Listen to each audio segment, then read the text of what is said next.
Okay. As I develop my system of astronomolo fuck, I forgot what it's called now. Astronomology, right? So what I'm looking at here is the first gateway that I noticed in the sky. And this is the one that is made up of the Pleiades star cluster and Aldebaran in Taurus. Now, also right next to Aldebaran is another star cluster, which is super fucking cool. So there's two of them that are both in the constellation of Taurus, but the other one is called like the Hyades. It's basically these stars, they kind of form a V around Aldebaran. So if you look at it and you see those other stars, that's actually a cluster. They don't just appear like they are close together, they actually are. Um, so anyway, the plane of the ecliptic goes right, it goes right in between these two things. And when I saw Mars go through it last year, I felt it. You know, I knew that it meant something. So what we're going to do here is actually look at that with the cards and see what the cards have to say about it. And I'm going to do something a little different here because I have a second deck. This is the Tattoo Tarot. I'm just learning this deck, so I've got I've got a sheet here, you know. So you get to learn the Tattoo Tarot with me. So that's exciting. But anyway, let's just look at the it's actually called in other astronomy, it's called the Golden Gate of the Ecliptic, which I just found out and I thought that was pretty cool that other people have noticed this gate as well. So, what we get from the Deviant Moon, we get the Fool as the root card and the Sun as the main card. Now, it's interesting that the Fool shows up here as the root card because in my system that I'm sort of developing, I feel like this specific spot should be the beginning of the wheel, or at least it's the beginning of the wheel according to me, right? So as I read the stars as they go around, um, I think I'm going to read them from that specific point, which is in the constellation of Taurus. Now, the Fool is the beginning, so I guess to me this is kind of saying that it would be a good beginning point. But the Fool is also the seed. The Fool is like what could become anything, right? It's just raw potential. And here that is coupled with the Sun, which is powerful freedom and truth. Let's just see what's on either side of the Sun.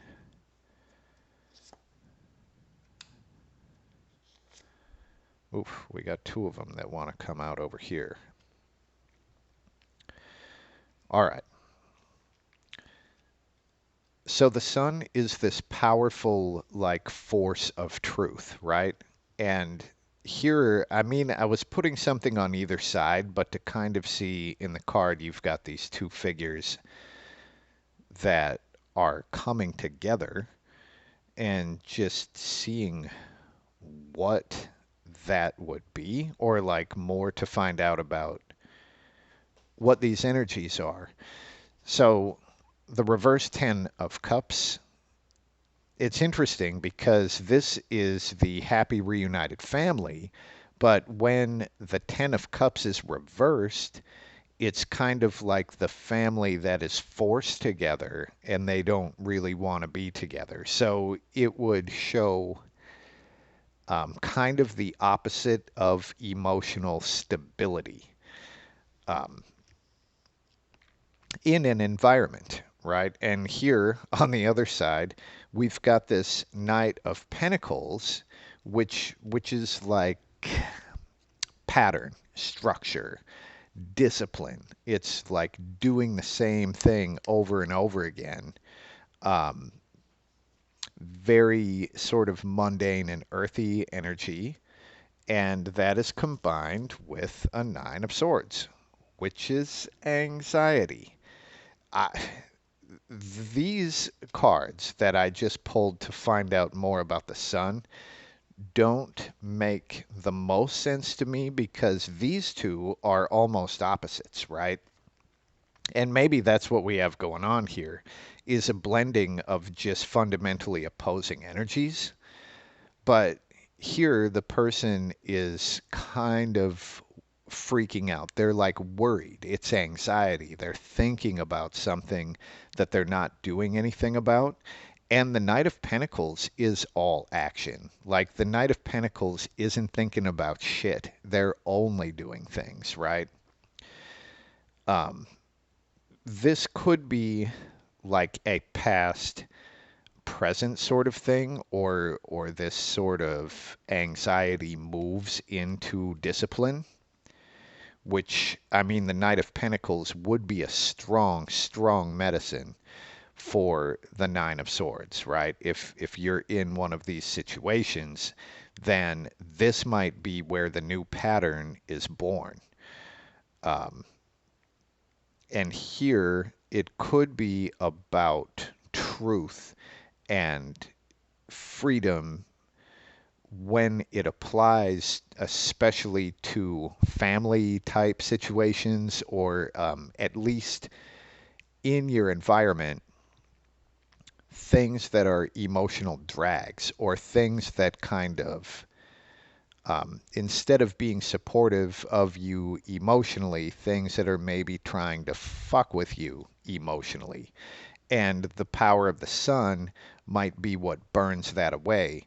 But here it would show that it's interesting because we're talking about the plane of the ecliptic.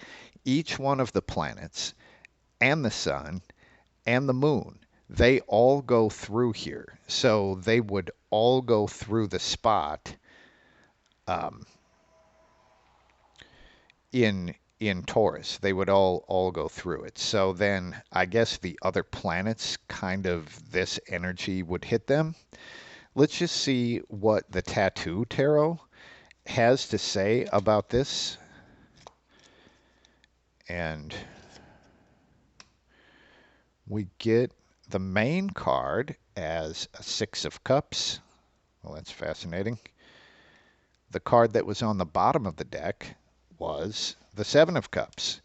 Now, I am far from an expert on this deck, but I think they're really cool.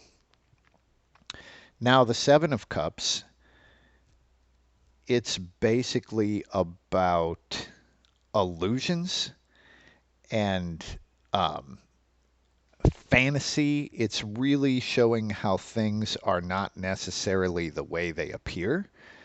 And the Six of Cups is old relationships and memories. Um, I guess that makes sense. So this would really show, it kind of does make a more complete picture, especially here.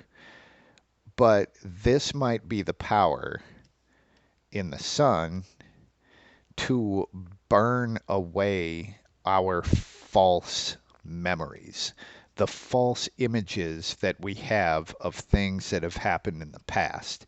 And also, here, maybe the ability to create new patterns um, of action, specifically of action, not necessarily of thought. This is like new patterns of action that replace the patterns of thought.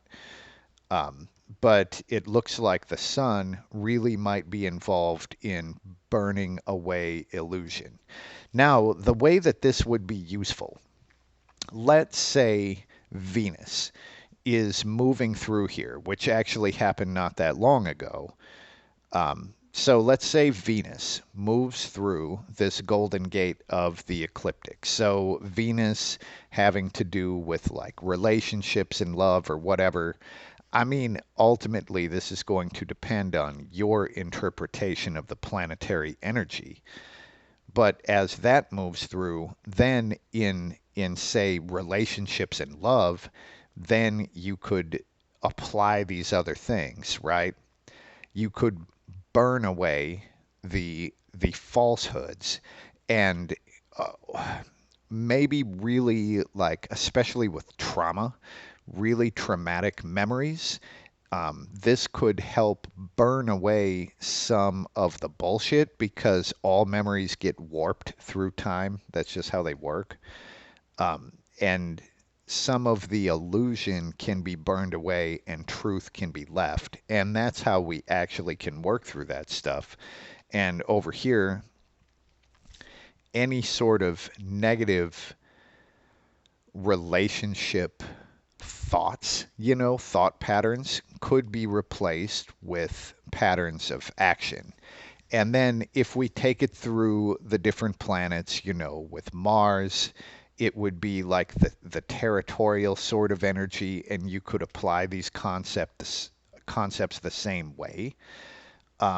And the same thing with Jupiter and Saturn and all of that, and the moon, which would be really fascinating. Technically, it would be the moon in Taurus, but from what I've seen, any of the zodiac signs, it's not like it's not about the moon in Taurus. It's like, where in Taurus is it? Because as it passes through this gate that is very different than Taurus on the brink of moving into Gemini, right? And the beginning of Gemini is very, very different than the end because the end is where the second gate is with Castor and Pollux. And that's where the planets would move through something like this again. Anyway, I forget what the hell I was even talking about. But when we look at this, the golden gate of the ecliptic in Taurus, right? So as the different planets move through there, it looks like it is a really good place to sort of symbolize a new beginning. And it is also a good time to allow truth, the sun, like the heat and light of truth, to burn away the illusions, and also to burn away like negative thought patterns, and to allow us to create new patterns of action to replace all of that other shit. That seems pretty good to me. So these concepts, you could just apply them to each one of the planets or whatever the fuck is going through there. Um, yeah. So that is what we have here. And I'm probably going to do another one of these readings on the gateway that is at the end of Gemini with Castor and Pollux, just to see what the hell we got going on. But this does look like it is a good place to begin some sort of a wheel, right? If you are going to use a wheel of the zodiac signs or the plane of the ecliptic, this would be a pretty good place to start it. Um, anyway, that's what we have. I would love to hear what you think about this, and peace.